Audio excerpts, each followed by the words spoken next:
Thank you for joining us for College Commons Week as we explore the next steps in the college admissions process. My name is Janine Coutu and I'm with the College Foundation of West Virginia. We are extremely excited to host our second annual College Commons Week event, an opportunity that allows us to work together with college campuses to help students navigate the college going process. This afternoon, we are pleased to announce that a representative from West Virginia University has joined us for this webinar series. Joining us from WVU's Office of Admissions is Assistant Director Danielle Linsenberger. Thank you for joining CFWV for this new statewide initiative. Through this initiative, we aim to help West Virginia students and family prepare for and transition to college. As I get ready to turn the presentation over to our presenter, I ask that you use the chat box to ask any questions you may have throughout our time together this afternoon. Staff will address those questions and ensure that they are answered before we conclude today's webinar. This webinar is being recorded and will be made available on cfwv.com later this week. With that said, Danielle, welcome, and now I turn this webinar over to you. Welcoming you to the Mountaineer family. Very excited for you. And the slide that we're on now is just a picture of our downtown campus. And I had started to say we are doing in-person tours, which we'll talk about in a little bit. So never want to have any technical issues, but that was a good point, at least to not miss any important information. So when you are admitted to the university, the first step is to log in and claim your account. So you can do that by going to login.wvu.edu and click on claim account. You will need your name, your date of birth, and the WVU ID number that was listed on your acceptance letter. It's very important to claim your account. Not only will you submit your academic deposit through this portal, but essentially then it is your main communication system while you are enrolled at the university. Your WVU email you will access through there. You will be able to see your bill, pay your bill, register for classes. Pretty much everything is done through that student portal. So very important to do that very first step. The easiest way then, once it is claimed and activated, is to go to students.wvu.edu and you will be able to access the student portal from that site. Now, if you have a parent, guest, a guardian, anyone who is maybe helping you pay for college, or you would like to grant them access to some of your academic records, you can set up a parent guest portal. The website is listed there. You set that up, and essentially then, instead of having to log in through your account, they have their own account where they can go in. You decide through the permission settings what they have access to. So again, it does make things a lot easier, go a lot smoother if you do have someone that is either, again, helping you pay for college or that you would like to grant that access to. And you can do that again at the website that is listed on the PowerPoint. Now, if you are ready to confirm your attendance, you know you want to attend, the first step is to submit the academic deposit. For West Virginia residents, that is $150. Any non-residents, that is $250. When you log into your student portal for the first time, it will first ask you what campus you've been admitted to. You'll indicate that you've been admitted to the main campus, Morgantown, and then from there, once you click that, right on your home screen, you will see a button that indicates to click here to pay your academic deposit. That deposit does go towards your first semester bill. And you can see that the deadline has passed of the priority deadline to receive a refund. So essentially, if you pay it at this point and then cancel, the deposit is no longer refundable. It was only refundable up until May 1st. It's really important that if you were admitted as a direct admit nursing student and you plan to attend, you submit that deposit, because that is what's going to, again, secure your spot in the nursing class and spots are limited for that particular program. Now, I mentioned that we are having in-person tours, and we definitely want you to connect with us. Come see campus if you can. Space is limited because we do have to limit the capacity of the tours overall, but you can go to visit.wvu.edu and see if a date is available that will work for you. If there are no tour guide-led programs, you can do our self-guided tour, where you come to campus, you still check in at our visitor center, but essentially you go throughout the campus at your own pace, and they have a wonderful tool for you as you stop at different locations. We also do still have virtual events, such as our tour guide lives that are going on that allow you to connect with people from WVU without actually coming to campus. Another way to connect is that we do have our official Facebook page. So we have different opportunities for you, whether it is yourself as the student, or if your families would like to connect and just kind of meet other people that are going through the same process as you are at the same time, and can also help if you want to meet some people before actually even stepping foot on campus. So definitely check out those Facebook pages.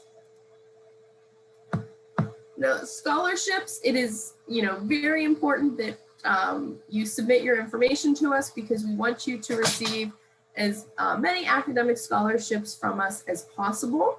So essentially, since you all have already been admitted, you will have until July 15th to submit new test scores or updated high school information to either become scholarship eligible or to even possibly move up to a higher scholarship level. So we have our scholarship of distinction. There are 5 levels of this scholarship. This is based on both GPA and test score.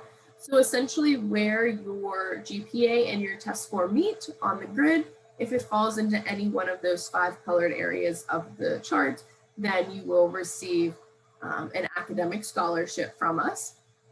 There are also certain academic programs that do offer academic scholarships if you are falling into levels 1, 2, or 3. So again, these are what you will be reviewed for if you submit GPA and test scores. Now, if you applied test optional, we also have scholarships that are based just on your GPA. So you can see the different levels there. Now, what's really nice is that you will receive the highest one that you qualify for. So comparing the 2 charts, let's say you submit test scores and you're initially reviewed using the first chart, but we actually look and we see that you would receive a higher scholarship if we just use your GPA. We will award the higher of the 2. You can't, however, receive both. You'll receive the highest one. And students who do not have those test scores on file cannot receive those academic department scholarships that I mentioned. These are the colleges: the Statler College of Engineering and Mineral Resources, Chambers College of Business and Economics, Reed College of Media, and the Davis College of Agriculture, Natural Resources, and Design. If you were admitted into any one of those programs and you're in scholarship of distinction levels 1, 2, or 3, then you will have a second scholarship awarded to you. Now, we do have 2 scholarships that you can apply for. We have our Leadership Scholarship and our Diversity Scholarship. Leadership Scholarship is if you have received, or achieved, I should say, certain rankings within specific organizations, such as Boy Scouts, Girl Scouts, Civil Air Patrol, 4-H, Boys and Girls Nation.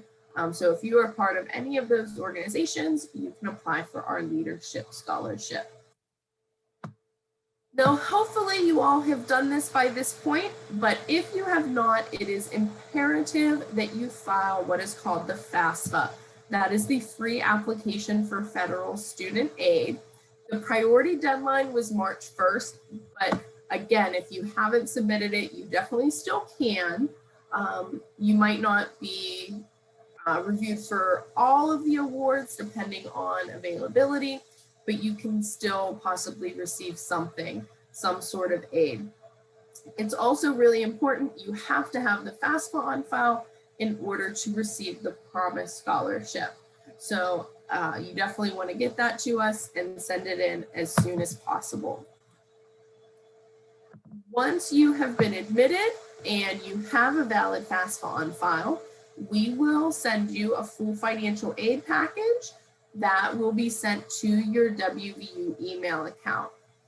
You will also receive information through your student portal. If any additional information is required, you can accept and decline your offers that were in your financial aid package on that site as well. And we do also have a payment plan. So if you are looking to spread your amount due for the fall, you can spread that over up to 6 months. You can do that as well. So a lot of questions that I get have to do with, okay, I've been admitted, I see my financial aid package, but when is my bill actually due? So as far as the financial aid timeline, the first one was actually pushed back. It just went live here a couple days ago. So that payment plan, you can register and make your first payment in May. July is when your actual bill will become available. So everything that you see up to this point, while it is as accurate as we can provide at this point, it is still an estimate. Your final bill will generate in July. Again, July 15th is that deadline. And then August, typically August 1st is when full payment is due for the fall semester. Once you have submitted your academic deposit, you can then apply for housing. So all students who are first-time freshmen are required to live on campus unless you live within 50 miles of Morgantown. At that point, you do have the option to commute from home. But if you're outside of that commuting radius, unless you fall into one of the other exceptions, then you do have to live on campus. You can apply for the housing by going to myhousing.wvu.edu. You submit the application and a housing deposit of $225. So at this point, the housing assignments team will manually assign you to your room. They will use your preferences that you indicated as much as possible, but it is based on space availability. There are 12 different residence halls in total. What I say is really nice is no matter what you're looking for, whether it's a specific location on campus, whether it is a specific amenity, we are going to offer that. Amenities do really run the spectrum with our residence halls. We have some that are, you know, practically brand new, apartment style, like Seneca Hall. And then we have some that are more of your traditional residence halls, community style living. So really, again, just depends what you are looking to get out of your housing experience. We also have great ways for you to find students who kind of are like-minded in certain areas. So whether it is academic based or socially based, living learning communities are an option, and you will see that listed on the housing application. We really, you'll find a common theme when you come to WVU, even though it is a large university, we really want you to find your community and find your fit on campus. So whether it's through the living learning communities, whether it's through student organizations, other civic engagement, we want you to really find and pursue whatever you are passionate about. Another one, behind the bill, probably the second biggest question that I get is, when am I actually going to register for classes? So registering for classes takes place as part of new student orientation. You'll see it referred to as NSO a lot. So once your academic deposit is on file, you can register for orientation by going to orientation.wvu.edu. So you will do a couple different steps. The first is an online self-paced program that opens on May 17th. Now, you don't have to be necessarily logged in on May 17th at noon when it opens, but we do encourage you to get to it fairly quickly, because completing that is what is going to allow you to then start scheduling your advising appointments. Those will be virtual as well. You'll sit down via Zoom or phone, whatever works best with you, with an academic advisor. Talk about your goals as far as if you want to add a minor, what you want to do with your degree, and they will help you finalize your schedule for the fall. And then there will be another session in June of orientation. This one is a live session. You'll pick a date and time from the options, and you do log in at that specific date and time for that program. So I mentioned earlier, but that was when they were having some technical difficulties. So you may not have heard all of that, but we do have 3 total, myself included, admissions counselors who work with students from West Virginia. So you can find us based on your county. If you have not already worked with one of us, please do not hesitate to reach out. We really do want to help you through the process. And again, especially if you are the first one in your family to be going to college, we know that there's a lot of questions, a lot of uncertainties, and we will help answer those questions and relieve any concerns that you may have. So the next thing is, it kind of ties into your student portal. Once you get into that account, I mentioned that you will have access to your WVU email. It is really important that from this point forward, you are checking that email on a regular, if not daily basis. Pretty much anyone at the university that is going to be communicating with you via email is going to do it through your WVU account. There's a few that'll still be going to your personal account, but it's really important to be using that account. It's a nice habit to get into. When you're enrolled at WVU and you're emailing with your professors or departments on campus, they're always going to prefer that it comes from your mixed email so that we know it is actually you. And you can find information in your email about Adventure West Virginia, orientation, dining plans, and more. So very important that you're checking that. So those are the top 10 things that an admitted student will need to know to enroll. And at this point, I would like to just open it up to any questions that you have. I am happy to help. Thank you, Danielle. That was filled with great information. I'm not seeing any questions in the chat as of yet, but I do want to ask a question. So you mentioned that students must complete new student orientation. Do they have to complete new student orientation to be able to schedule their classes? Yes, so orientation is the first step in advising. Once you complete that online portal, that is what allows you to set up that advising appointment. Great. And I just saw another question that popped in the chat. It says, when can we move in? So there is more to come on that.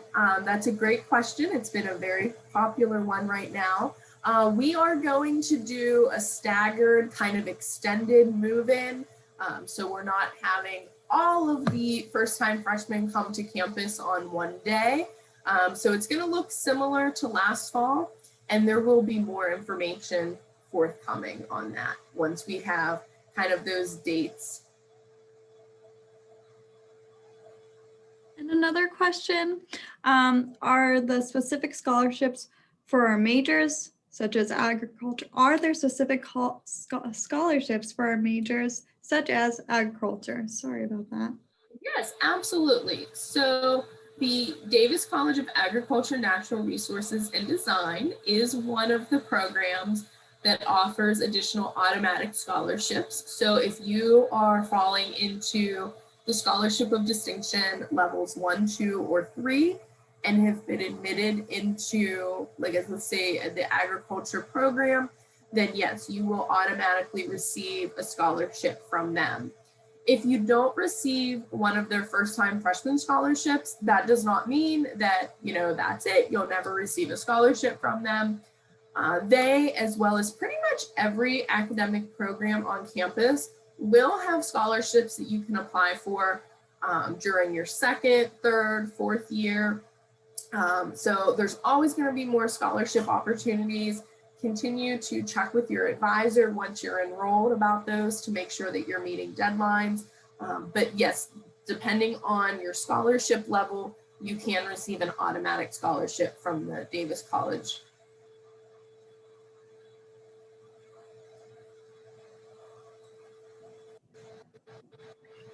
Another common question that I'm receiving from students on these sessions is what are services available for first year students? My apologies again. So we have a ton of resources for you. I truly say that at WVU, you will have pretty much any resource that you will need to be successful right at your fingertips. We want students to be comfortable asking for help when they need it, but they are there. So we really take the approach of we want to support you as a whole student. So, for your academic well-being, we have tutoring centers. We have a program called MindFit that can actually help you learn to study if it's something that you're struggling with. There are office hours where professors are doing nothing during certain times of the week, but waiting for students to come talk to them. So again, you will be academically supported. For your mental well-being, that is something that's definitely important to us. We know that, this has been a very stressful year. So compounded with the fact that going to college can be stressful as it is, we want you to know that you are supported at WVU and you have resources. We have our Caruth Center for Counseling that can help students with counseling and psychological services that is available to you. We have our Well WVU that takes very much a holistic look at wellness to make sure that you are just taking care of yourself while you are at college. And then, for your physical well-being, we have our amazing rec center where you have access to all of those facilities for free. There's club, intramural sports that you can be part of because they really have shown a correlation with, exercising, staying active, and your overall health and your grades. So it all ties in together, and we want to make sure that each of those areas has resources for you. We have therapy dogs on campus. They're kind of tied to certain academic departments. So if there is ever a time where you are just feeling a little stressed, those dogs are there to help you. If you think that that's something that you are very passionate about, you can actually get involved with training therapy dogs through our Hearts of Gold program. So again, just really cannot stress enough. Don't ever, ever, ever be afraid to ask for help. That's what those resources are there for. Thank you. So there are a few more questions in the chat, so I'm just going to read the first one and then keep on going. The first one is, are there opportunities for students to work on campus, work study, or otherwise? Yes, so yes to both, work study or otherwise. So work study is something that would be assigned to you through your financial aid package. It's based on your EFC or expected family contribution. It's a little bit more guaranteed than if you don't have work study, but really it just refers to the funds that you are paid from. If you do not have work study, you can still work on campus. We have an Office of Student Employment that will help you find jobs while you're on campus. Anyone who works, whether it's work study or just through student employment, you are paid bi-weekly based on the number of hours that you work. So that is important to note. When you see work study, it's going to be listed in your financial aid package, That amount does not automatically come off of your bill. That's the maximum that you can receive for the year. And again, you are paid bi-weekly. So a lot of times what students will do is they make an agreement that they're going to work, and that's going to be their spending money throughout the year.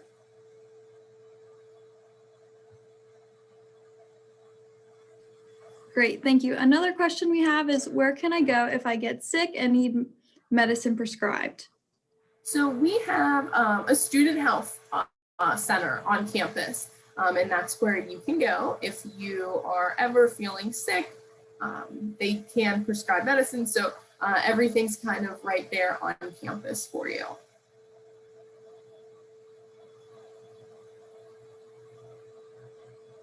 Wonderful. And the final question that I'm seeing is, how is the parking situation on game days? If a student lives on campus and has a car, do they need to move the car to make room for football parking? They could have to. So it really depends. And I'll kind of start answering that from a little bit more of an overarching, just broader perspective of, we do encourage students not to bring a car their first year. If they do find that they have a valid reason for needing it and want to have it there, they do have to purchase a parking permit. You can purchase those permits once you have your finalized class schedule for the fall. So basically, once you go through your advising appointment, finalize your classes, at that point you can purchase a parking permit. Prices vary and location varies for those permits. They are not necessarily going to be right by your residence hall. They are not going to be for daily use. Students really don't drive to classes when they're living in the residence halls, but it would be there if you need it. Now, for the second part of your question about moving, yes. So some of the parking lots that are used for student parking are also used as lots for football games. So if you are in one of those lots, you would receive notice, that your car has to be out of that lot by a certain date and time, and they'll let you know when you're able to return the car. That is one of the reasons why, it is somewhat difficult to have a car on campus the first year, because it is up to you to kind of find a place to park the car while it can't be in that lot. Great, thank you for answering that question. And I know we touched on residence halls before, but is there, do you require first-year students to live on campus their first year? Yes, so unless you live within 50 miles of Morgantown, you are required to live on campus.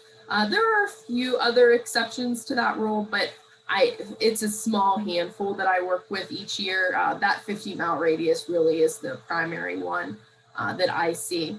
And all of the residence halls, they're either going to be within walking distance to your classes, or we have buses that run that are free with your ID card, or we actually have an above ground monorail system. If you're not familiar with that, it's the Personal Rapid Transit, or PRT for short. That is a very easy short ride from your residence hall location to your classes.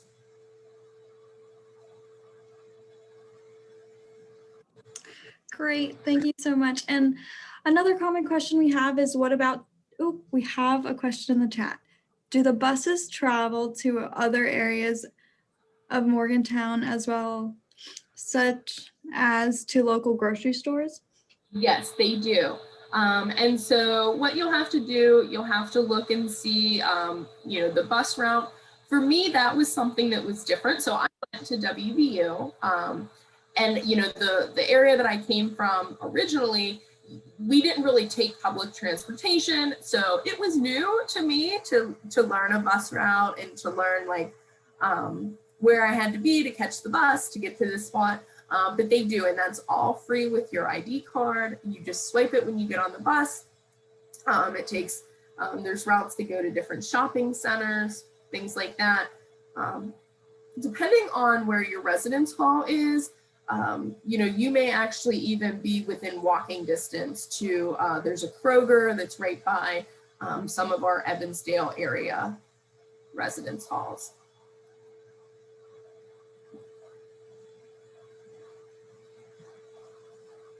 Great, thank you. Another question just popped in the chat. You kind of already touched on this, but is there a store on campus for students to purchase groceries, items like microwave food or cereal? So I'm actually going to put here, excuse me, put this into the chat. So in addition to, so this is not your meal plan, but this is just kind of like grab and go, convenience stores area. So there's places all throughout campus that you can get snacks or things like that.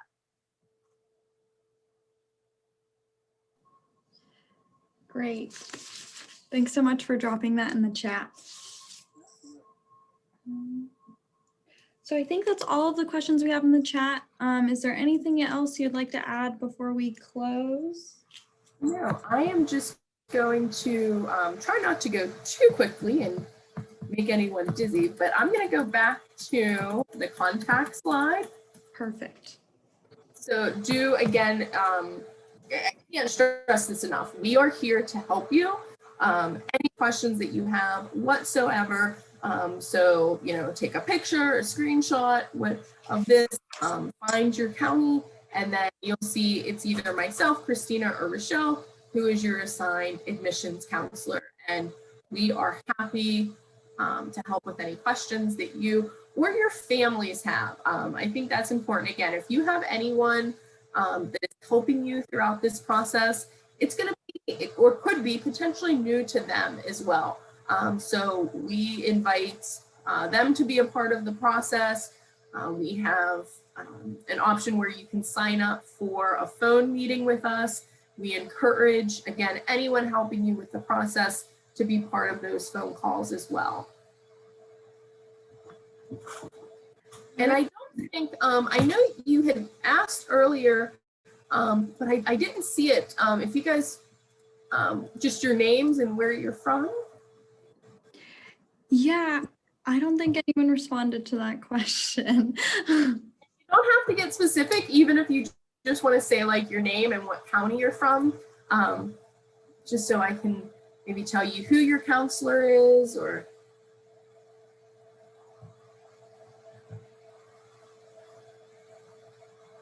You don't have to. Okay, awesome. So Cameron Christina would be your admissions counselor.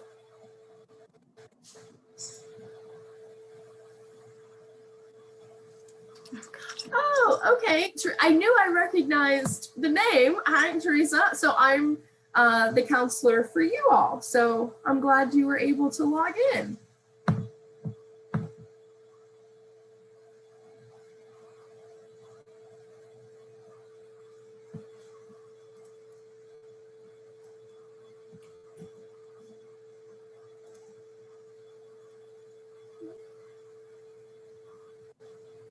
Oh, you're welcome. Wonderful. Hi, Teresa. I'm really glad you could join us today.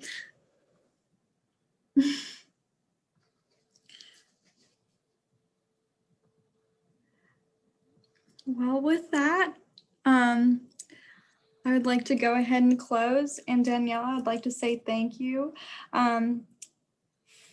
to you and WVU for joining the College Foundation of West Virginia during College Commons Week. And please be sure to reach out to her with any questions you may have. And thank you to those who have joined us to participate during this webinar series. If we could be of any further assistance, please reach out to us at cfwv.com. Thank you so much. Have a wonderful afternoon, everyone. Thank you. Bye, everyone.